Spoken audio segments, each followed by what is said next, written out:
Hey, Joel, thanks for being on the show. Pleasure. I got to go back to Warrior. Uh-huh. So you're in the ring with Tom Hardy, and you guys are blocking out stunts, choreographed. Did one ever fly with you, or did one ever fly with Tom? And take me back to a great fight story in Warrior. I kneed Tom in the head at one point. It was the very end of the shoot.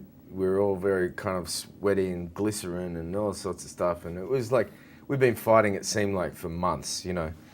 And I remember, like, I was having him up in the thing and I was kneeing him and I glanced past his shoulder and hit him in the head and he looked up at me and he's like, Edgerton, if you do that again, I'll do you. I was like, wow, I think that's English slang for I'm going to kill you, you know.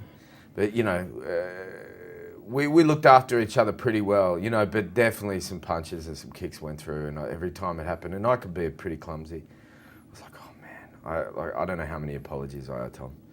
Does anybody want to choose you on in the street because you did the MMA thing in a movie? Do people think it's real, some people? No one's ever tried to kind of pick me out and call me out. Thankfully, it better not happen. I tell you what, they better attack me in exactly the way I was attacked in the movie, otherwise I've got no chance. Yeah, look, it happens too. It's a shame. I know a guy who was he's a big guy and he was just kind of hit out of nowhere because he's an actor. When did you first become fascinated with magic? Oh, I think we're born with it. I mean,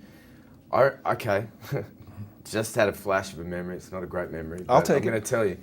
I played an assistant to my brother when my brother became, like in magic proper in terms of like doing a magic show. Right. I was his assistant in a talent quest, you know.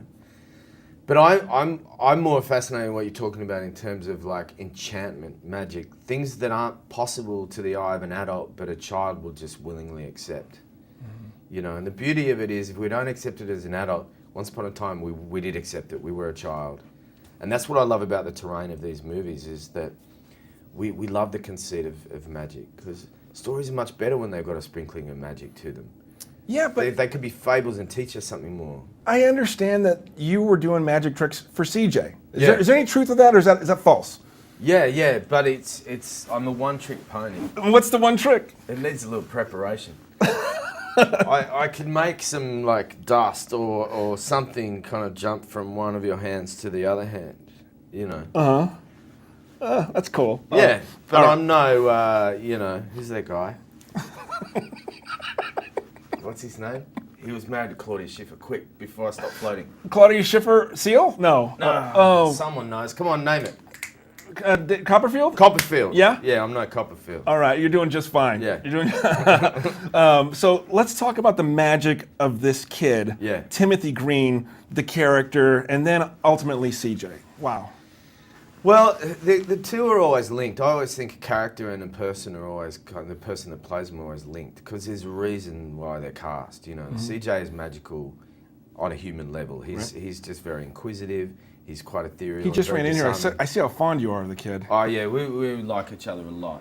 But, you know, the character, you know, he comes out of the garden. He has leaves on his feet. And he's some part human. And he operates within the real world, but he's something else. Mm-hmm. And CJ is a bit like that, you know. But that kid is there to teach these parents more than the parents seem to think that they're there to teach this kid, you know. Mm-hmm. And I think that the movie is like a really great collection of ideas and thoughts about family that you can all go home with something in your pocket that really resonates. And for me, I had a couple of big ones. The main one for me was like, really value the time that you spend with people. This Timothy boy is like a ticking clock in terms of he's there for a time. Mm-hmm. You might want to value that time more. Wow. Yeah. Joel, thank you so much for the time.